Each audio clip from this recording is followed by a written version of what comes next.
Assalamualaikum warahmatullahi wabarakatuh. Innal hamdalillah nahmaduhu wa nasta'inuhu wa nastaghfiruh wa na'udzu billahi min shururi anfusina wa sayyiati a'malina. May yahdihillahu fahuwal muhtadi wa may yudlilhu falan tajida lahu waliyyan mursyida. Asyhadu an la ilaha illallah wahdahu la syarikalah wa asyhadu anna Muhammadan abduhu wa rasuluh alladzi la nabiyya wa la rasula ba'dah.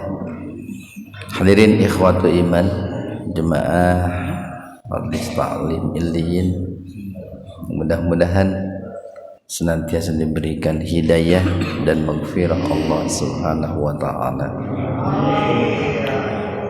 Kajian tafsir di Majlis Ta'lim Illiyin pada kesempatan kali ini membahas surat An-Nisa ayat 15 halaman 80. An-Nisa ayat 15. Untuk sementara bahasan tajwidnya kita lewat dulu. Ikhwanu fiddin arsadakumullah. An-Nisa ayat 15 ini merupakan ayat yang membahas tentang hukum ya, atau tentang hududullah.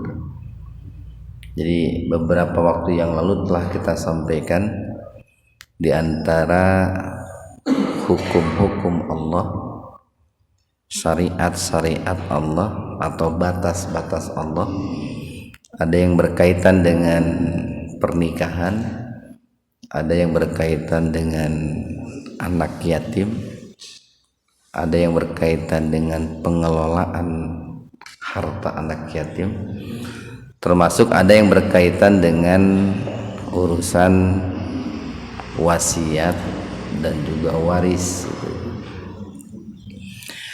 Nah, adapun ayat 15 ini Allah berbicara tentang hudud yang lainnya, tentang aturan-aturan, batasan-batasan Allah yang lain yang harus kita pelajari, kita pahami, lalu kita indahkan. Nah, di ayat 15 ini Allah berfirman wallati. Nah, allati itu merupakan ismul mausul, Pak. Ismul mausul itu kata sambung. Kata sambung. Dan ini kata sambungnya dalam bentuk plural jamak. Bentuk tunggalnya itu enggak panjang, allati gitu. La-nya enggak panjang, allati. Ini sama dengan alladzi, alladzina gitu, Pak. Cuman kalau alladzi dan alladzina itu untuk jenis ini mudzakkar. Mudzakkar itu kalau dalam bahasa kita mah ini maskulin itu, Pak. Maskulin. Kalau allati itu untuk jenis muannas ya, atau feminim lah, jenis muannas dalam bentuk jamak, tunggalnya allati. Nah, la-nya pendek. Jadi wa dan allati yang, atau orang-orang yang gitu. Yatina, asal katanya atayati itu adalah datang, tapi bisa dimaknai mengerjakan atau melakukan. Dan orang-orang yang melakukan al-fahishah, perbuatan keji, min nisaikum, min dari nisaikum, wanita-wanita di antara kalian. Dan wanita-wanita di antara kalian yang melakukan perbuatan-perbuatan keji, nah itu Di sini mayoritas ulama menafsirkan bahwa al-fahisyah di sini itu adalah perbuatan zina itu. Mayoritas ulama menafsirkan seperti itu. Tetapi ada juga yang menafsirkan bahwa selain zina yang termasuk perbuatan fahisyah itu ya seperti homoseksual gitu Pak ya, atau lesbian, nah, itu termasuk perbuatan fahisyah, perbuatan keji. Dan biasanya perbuatan fahisyah itu ya dilakukan 2 orang atau lebih gitu. Dilakukan 2 orang atau lebih. Sekali lagi nih, dan di antara wanita-wanita di antara kalian yang melakukan perbuatan-perbuatan keji ya, zina, homoseksual atau lesbian, fastashhidu, maka istashhidu, hendaklah mereka mendatangkan saksi,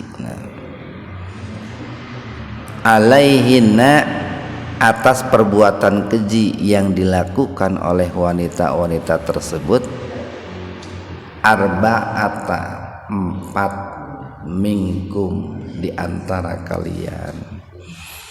Ini pastashidunya ini merupakan sebuah perintah untuk mendatangkan saksi bagi para hakim itu Pak ya, para hakim. Jadi karena Islam itu merupakan sebuah agama yang sangat menghormati harga diri itu Pak ya, kehormatan, martabat, terlebih-lebih nyawa gitu. Makanya ketika ada orang itu katakanlah dituduh bahwa dia itu melakukan perbuatan zina, itu tidak semena-mena langsung dijatuhkan vonis bahwa dia itu melakukan perbuatan zina. Tetapi Islam itu memerintahkan bahwa kalau seseorang dituduh melakukan perbuatan zina,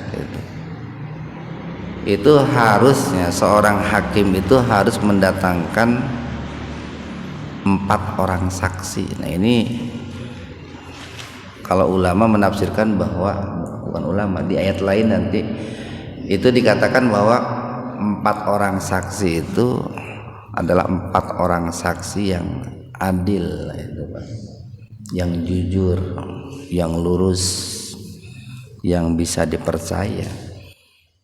Bahkan itu untuk laki-laki, kalau untuk perempuan beda lagi saksinya itu. Nah itu.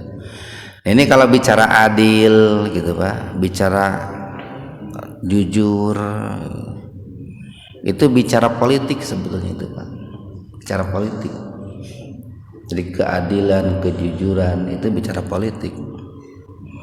Kenapa? Karena nanti yang namanya keadilan itu ditegakkan gitu ya, ditegakkan atau baru bisa tegak itu kan sebelumnya gitu, melalui aktivitas-aktivitas politik itu, termasuk bicara hakim, bicara jaksa, itu bicara politik gitu, bicara politik. Jadi tidak sembarang orang yang bisa menegakkan hukuman kepada orang yang berbuat zina gitu. Sugan tiba-tiba ada orang berbuat zina di GBI dihukumi oleh tetangganya dengan hukum Islam, ya nggak bisa itu. Harus ada penegak hukum di situ. Harus ada penegak hukum. Dan kalau bicara penegak hukum, katakanlah hakim, jaksa, itu kan di atasnya ada penguasa yang lain Pak. Mungkin di situ ada bupati, ada gubernur, ada presiden kan gitu. Ada kepolisian kan lain sebagainya. Nah, itu kan bicara politik itu. Jadi hukum ini baru bisa ditegakkan kalau orang-orang yang memegang kekuasaan itu berpegang kepada hukum Allah dan Rasulnya gitu Pak. Kalau para pemegang kekuasaan tidak berpegang kepada hukum Allah dan Rasulnya, dari mulai pejabat tertinggi sampai pejabat paling rendah RT gitu, bahkan menentang hukum Allah dan Rasulnya, ya nggak bisa ditegakkan hukum ini gitu. Nggak bisa direalisasikan ayat Al-Quran itu. Jadi betapa pentingnya bagi umat Islam itu yang namanya mencari pemimpin yang paham Al-Quran dan As-Sunnah, lalu mau mewujudkan hukum itu. Jadi awalnya dari situ dulu, Pak. Jadi basis sumber apakah hukum Islam itu bisa ditegakkan atau tidak, itu tergantung siapa yang memegang kekuasaan di sebuah negara itu. Nah, jadi di sini saksi yang dihadirkan 4 orang saksi itu bukan sembarang saksi, tapi harus betul-betul saksi yang memenuhi kriteria gitu, Pak. Karena kan kalau sembarang saksi gitu, buku-buku jalma teh hirupna gitu ecreg gitu, kan bisa we dijual dibeli gitu, Pak. Kamu harus bersaksi gitu, Pak, bahwa si A itu telah berzina, saya bayar sekian, kan gitu, Pak.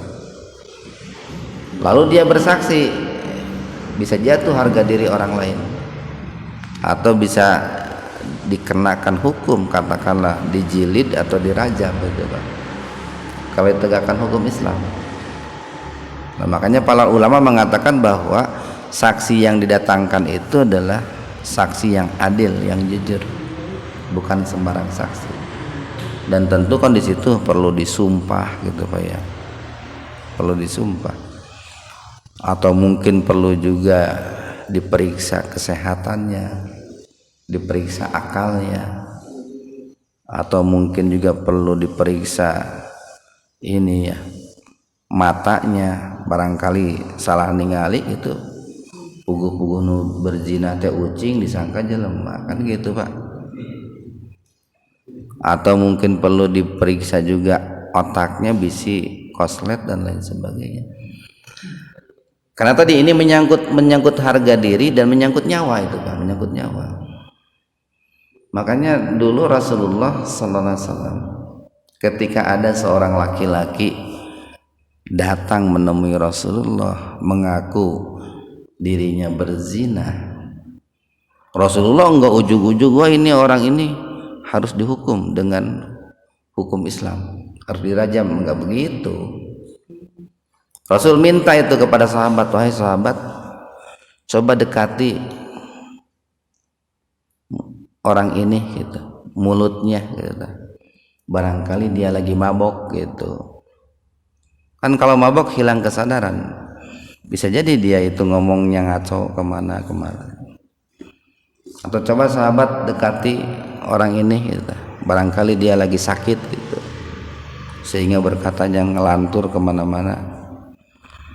Nah, ternyata kata sahabat, berkali-kali ya sahabat yang diminta oleh Rasulullah untuk mendekati orang itu, ternyata orang itu sehat, bugar, dia nggak mabok gitu.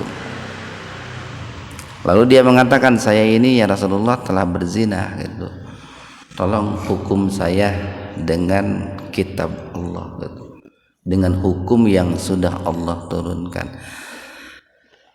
Nah, setelah yakin betul bahwa yang bersangkutan itu berbuat zina, baru Rasulullah menegakkan hukum itu. Nah, itu proses itu, di proses seperti itu dijadikan sebagai landasan hukum oleh para ulama, bahwa pentingnya menghadirkan saksi yang jujur, Pak, yang adil, karena menyangkut harga diri, nyawa seseorang. Nah, ayat ini, Pak, ayat ini menurut sebagian besar ulama itu hukumnya dinaseh gitu. Dinaseh itu dihapus. Nanti kalimat berikutnya nih, Pak. Kalau yang sampai arba'ata minkum nggak dihapus itu. tapi kalimat berikutnya dihapus, ayatnya masih ada gitu. Itu kalau dalam usul fikih itu disebut ini naskhul hukmi wa baqaur rasmi.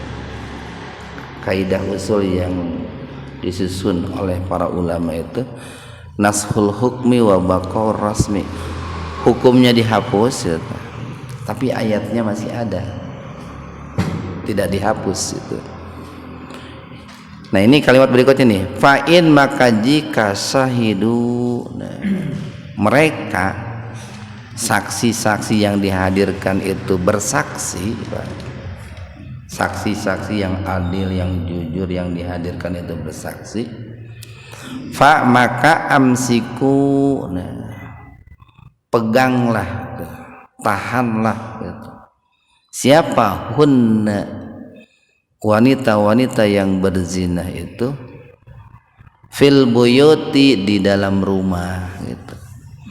Namun bahasa orang memeran dikerem gitu Pak, di penjara gitu. Jadi kalau sudah betul Pak yakin nih orang yang bersangkutan itu berdasarkan saksi-saksi bahwa dia itu telah melakukan perbuatan zina, sehingga dengan keterangan saksi-saksi itu si perempuan itu pun mengaku bahwa dia itu melakukan perbuatan zina, maka apa perintah dari Allah? Tahanlah, kurunglah perempuan-perempuan itu fil buyuti, di dalam rumah, hatta, nah, sehingga yatawaffahunna al maut, sampai perempuan itu meninggal gitu Pak. Jadi dia dipenjara di dalam rumah, tidak boleh keluar rumah, tidak boleh bergaul dengan orang lain sampai ajal menjemput dirinya. Nah itu dulu Pak, dulu ketika di awal-awal Islam seperti itu, ketika di awal-awal Rasulullah diutus seperti itu. Atau yaj'alallahu, nah, Allah menjadikan lahunna, bagi mereka itu, sabila, jalan yang lain. Nah para ulama menafsirkan kata sabila nih dalam An-Nisa ayat 15 itu dengan firman Allah lagi Pak, dalam surat An-Nur ayat 2 itu. Bisa dibuka tuh. Ini yang disebut dengan tafsirul ayah bil ayah. Halaman 350 itu Pak. Halaman 350. Jadi apa jalan Allah yang lain, atau apa jalan yang lain yang Allah buat untuk para pelaku zina itu? Surat An-Nisa ditafsirkan lagi oleh surat An-Nur ayat yang kedua itu Pak. Nah di sini Allah berfirman nih, azaniyatu, perempuan-perempuan yang berzina gitu. Kalau di sini saya menafsirkan bukan wanita, perempuan. Karena kalau kita lihat dalam kamus itu bahwa beda antara perempuan dengan wanita gitu. Kalau perempuan itu adalah mereka yang belum menikah gitu. Kalau wanita mereka yang sudah menikah. Nah, bagi perempuan dan wanita yang berzina hukumnya berbeda. Jadi hukum perempuan berzina berbeda dengan hukum wanita berzina gitu Pak. Hukum yang belum menikah gitu dengan hukum yang sudah menikah atau pernah menikah itu beda. Yang belum menikah ya, perempuan itu hukumannya lebih ringan, sementara bagi wanita yang sedang menikah atau sudah pernah menikah itu hukumannya lebih berat. Naon sababna pan geus kawin geus ngasaan atuh. Geus ngasaan masih keneh hayang neangan nu lain gitu Pak. Makanya hukumnya lebih berat gitu dibanding dengan perempuan yang belum pernah menikah. Nah di sini Allah mendahulukan kata azaniyah dibanding dengan kata azani, ya, perempuan yang berzina dibanding laki-laki yang berzina. Ini bisa didekati dengan pendekatan logika, bisa juga didekati dengan pendekatan fakta gitu Pak. Secara fakta perempuan yang berzina termasuk wanita yang berzina lebih banyak bila dibanding dengan laki-laki yang berzina itu secara fakta. Secara logika kenapa kata azaniyah didahulukan daripada kata azani? Nah itu nanti ada ulama itu membahas, ada yang disebut dengan takdim dan takhir gitu Pak, didahulukan dan diakhirkan gitu. Kenapa kata zaniyah perempuan berzina didahulukan dari azani laki-laki berzina? Seperti kenapa kok di Al-Quran itu kata langit selalu didahulukan kata daripada kata bumi? Nah itu Pak, itu dibahas oleh para ulama itu. Jadi takdim wa takhir itu pembahasannya itu. Nah di sini kata azaniyah didahulukan ya daripada kata azani karena secara logika Pak, biasanya yang pertama kali penyebab terjadinya perzinahan itu adalah perempuan gitu, perempuan. Jadi lamun cek bahasa ieu mah naonnya, kenapa kok banyak laki-laki yang melakukan perbuatan zina gitu. Karena memang perempuannya yang menggoda untuk melakukan zina gitu Pak. Banyak perempuan-perempuan yang melakukan melakukan memakai pakaian gitu, dengan pakaian-pakaian yang memancing syahwat para lelaki gitu. Jadi lain iman lain iman itu kuat katanya, iman gitu. Jadi karena perempuannya yang mendahului gitu Pak ya, mendahului melakukan godaan-godaan gitu, bujukan-bujukan atau memancing-mancing, makanya banyak laki-laki yang tergoda. Nah sehingga begini Pak, ini kalau dikaitkan lagi nih Pak dengan pentingnya kekuasaan untuk menghindari terjadinya perzinahan, yang kemudian untuk menghindari terjadinya ditegakkannya hukum gitu Pak. Jangan sampailah orang masyarakat itu dihukum dengan akibat perbuatan zina. Itu kan mesti ada langkah-langkah, tindakan-tindakan gitu, preventif itu. Salah satunya diantaranya gitu Pak, masyarakat itu perlu dipahamkan Al-Quran, hadis. Ya hijzina teh hukumna kieu gitu. Akibatnya begini, masyarakat perlu diperintahkan untuk menutup aurat gitu Pak. Tempat-tempat para wisata diberi aturan oleh para penguasa, kan begitu Pak tuh.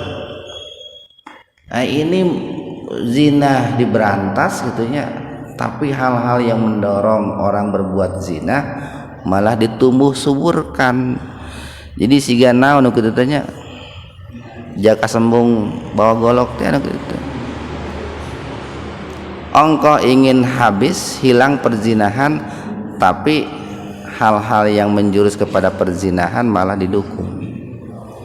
Engkau ingin hilang miras, hal-hal yang berkaitan dengan miras malah dibiarkan. Nah itu enggak sinkron Pak. Makanya Islam Al-Quran itu sangat cocok sekali, sangat benar sekali. Ketika Al-Quran melarang orang berbuat zina, di ayat lain Allah perintahkan menutup aurat gitu Pak. Kan gitu. Di kita masyarakat itu harus baik, jujur, tidak boleh membunuh, tidak boleh berkelahi, tidak boleh berzina. Pelajaran agama dihilangkan atuh. Erek kumaha balaleuneur jelema kan gitu. Itu nyambung antara kahayang jeung dilakukan itu hese. Nah Allah mengatakan begini nih, perempuan yang berzina dan laki-laki yang berzina. Ini maksud perempuan di sini yang belum menikah. Apa hukumannya? Fajlidu, nah, maka jilidlah. Kenapa menggunakan kata jilid? Karena nanti berkaitan dengan kulit ini Pak. Fajlidu, nah maka jilidlah kulla tiap-tiap wahidin, salah seorang minhuma dari keduanya, mi'ata, 100 jaldah, 100 kali jilidan, 100 kali cambukan itu. Oleh para ulama nanti diatur tuh Pak, bagaimana cara menyambuknya itu gitu. Itu biasanya kan dilakukan di tempat ramai gitu Pak. Katakanlah di lapang atau di depan masjid gitu Pak. Untuk apa? Untuk biar dia malu gitu Pak, dilihat oleh orang lain bahwa dirinya itu telah berbuat zina.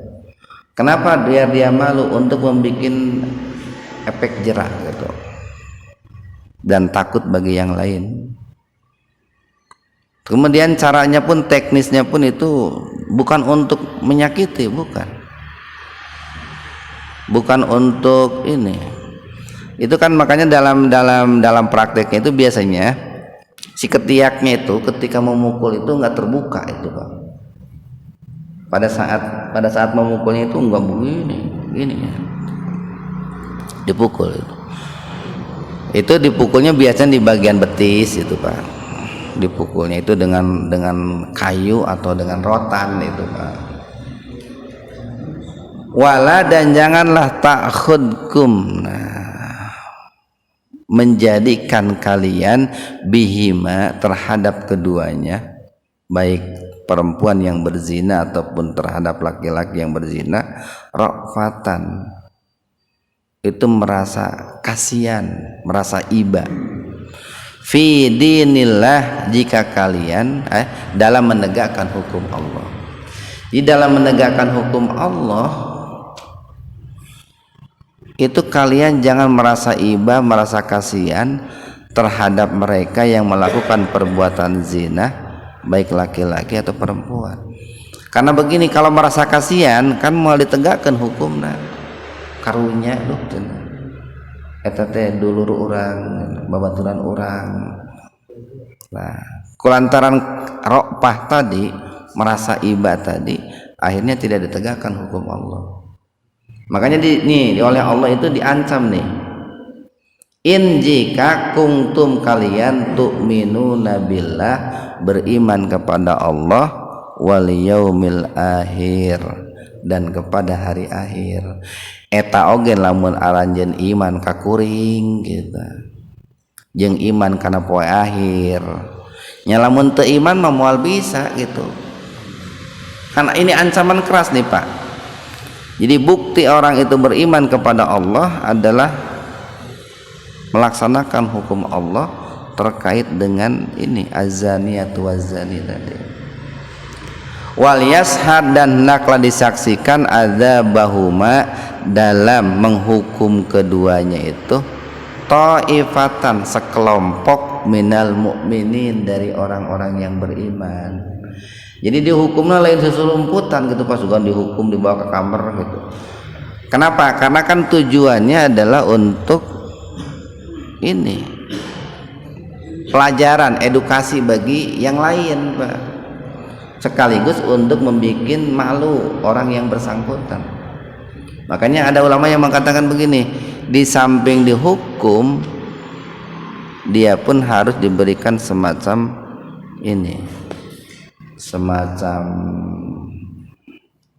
kata-kata yang membuat dia itu merasa malu, kata-kata yang membuat dia itu merasa jera itu Pak.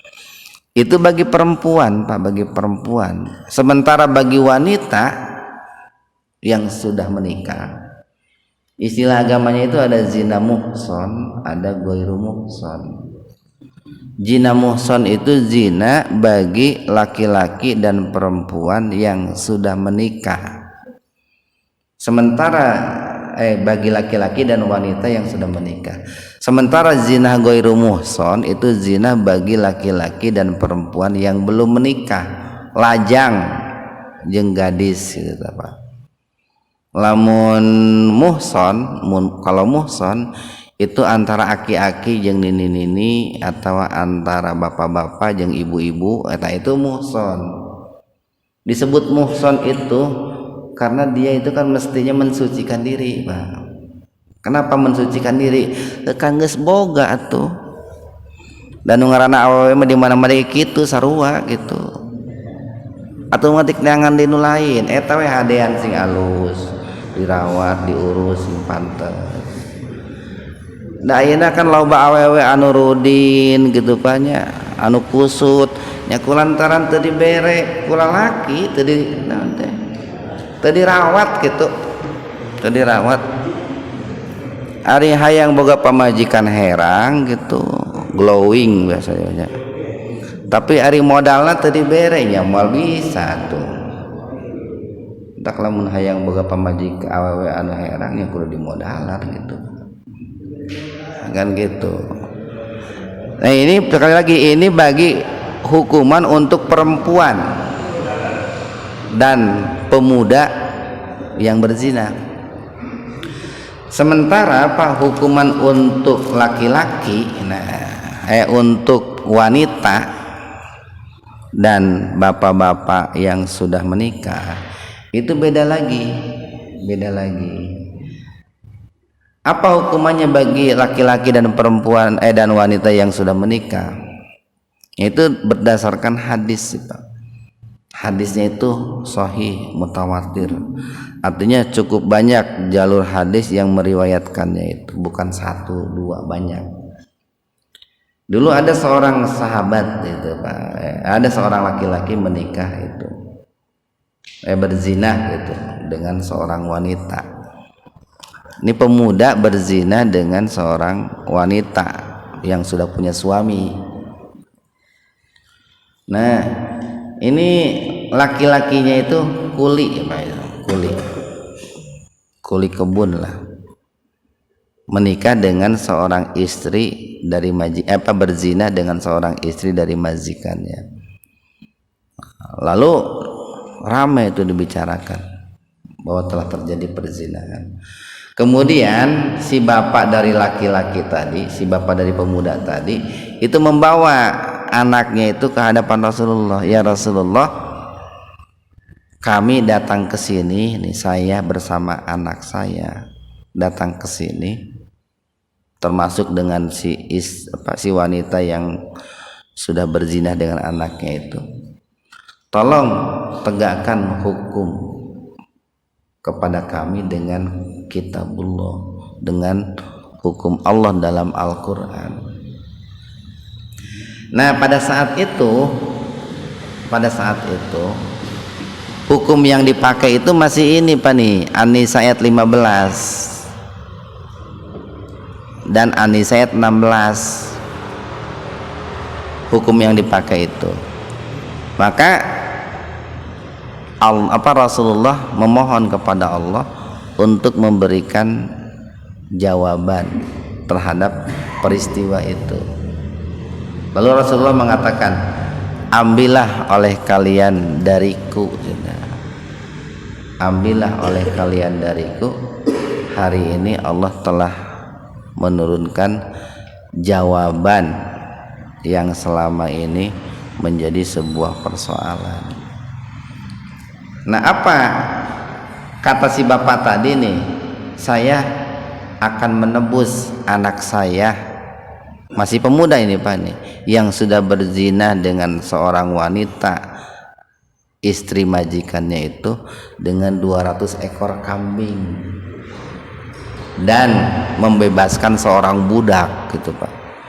Ayeuna lamun harga kambing rata-rata sabaraha Pak Ustaz Darmono kemari 3 juta ya pangletikna 3 juta teh Pak letik gitu teh 3 juta kali 200 sabaraha berarti 600 juta berarti tah 600 juta dan satu orang hamba sahaya dibebaskan itu untuk menebus anaknya yang sudah berzina dengan wanita tadi. Nah karena Rasulullah sudah mendapatkan jawaban dari Allah, apa kata Rasulullah? 200 kambing dan satu orang budak hamba sahaya itu silahkan ambil kembali gitu. Silahkan ambil kembali, dikembalikan lagi kepada si bapak tadi. Kenapa? Karena untuk anaknya yang masih pemuda sudah turun firman Allah surat An-Nur ayat 2 tadi, laki-laki yang belum menikah dan perempuan yang belum menikah bila dia berzina maka hukumannya dicambuk 100 kali. Ditambah di hadis yang lain sama diasingkan selama 1 tahun dari daerahnya, diusir Pak, diusir dari daerahnya, umpamanya dari GBI suruh keluar umpamanya jung ke Sumatera gitu lah, 1 tahun gitu. Itu bagi yang belum menikah. Sementara untuk wanita ini majikannya, istri dari majikannya, dia dihukum rajam sampai meninggal itu Pak. Karena dia sudah menikah, geus boga golok istilahnya itu. Jadi kemaluan laki-laki biasanya oleh ulama diistilahkan golok. Geus boga golok masih neangan golok nulain kan gitu Pak. Nah bagaimana pelaksanaan rajam itu kan dilakukan tidak sembunyi-sembunyi tapi di keramaian atau di tempat umum. Nah itu Syekh Utsaimin mengatakan caranya itu adalah dengan menggali lubang gitu Pak, lalu yang bersangkutan itu dikubur, dimasukkan badannya, dan yang tersisa itu hanya kepalanya saja. Lalu di pinggirnya itu disediakan batunya itu tidak boleh terlalu besar, tidak boleh terlalu kecil, harus sedang-sedang Pak. Kenapa? Karena kalau terlalu besar bisa jadi 1 kali lempar langsung meninggal. Kalau terlalu kecil tidak terasa, malah karasaeun. Jadi yang sedang-sedang. Kenapa harus yang sedang-sedang? Sehingga orang yang bersangkutan kalau terlalu besar langsung meninggal. Nah itu Syekh Utsaimin itu beliau menjelaskan biar yang bersangkutan itu merasakan betul bagaimana sakitnya hukum rajam, seperti dia merasakan bagaimana nikmatnya ketika dia berzina gitu Pak. Makanya begitu dalam teknisnya seperti itu. Nah itu kan hudud Allah itu sebetulnya. Itu adalah sebuah hukuman yang Allah buat untuk para pelaku zina, baik zina muhsan, laki-laki dan perempuan yang sudah menikah, ataupun zina ghairu muhsan, laki-laki dan perempuan yang belum menikah. Dan sekali lagi itu semua itu baru bisa ditegakkan kalau di sebuah negeri itu ditegakkan hukum seperti itu. Nah makanya disinilah kan awalnya itu tadi dari seorang penguasa. Satu ayat lagi nih, walladzina awalladzani. Nah jadi di Al-Quran itu ada alladzi Pak, alladzani, ada alladzina. Kalau alladzi satu orang lah bisa, alladzani 2 orang, kalau alladzina banyak orang. Nah, itu walladzani dan 2 orang, maksudnya 2 orang itu laki-laki dan perempuan Pak. Ya tiyaniha, yang melakukan perbuatan keji dalam arti zina. Jadi ya'tiyaha itu maksudnya, ya'tiyaniha itu maksudnya ya'tiyanil fahisah. Itu Pak dikembalikan nih ke ayat 15 tadi. Wallati ya'tinal fahisah. Nah, itu. Kalau ya'tina itu ditujukan kepada yang banyak. Kalau ini fokus nih kepada dua. Ya'tiyaniha, hanya itu kata ganti untuk fahisah. Jadi ya'tiyanil fahisah. Dan dua orang laki-laki dan perempuan yang melakukan perbuatan keji yaitu zina, minkum di antara kalian, fa'dhuhuma, maka ini hukumlah keduanya itu.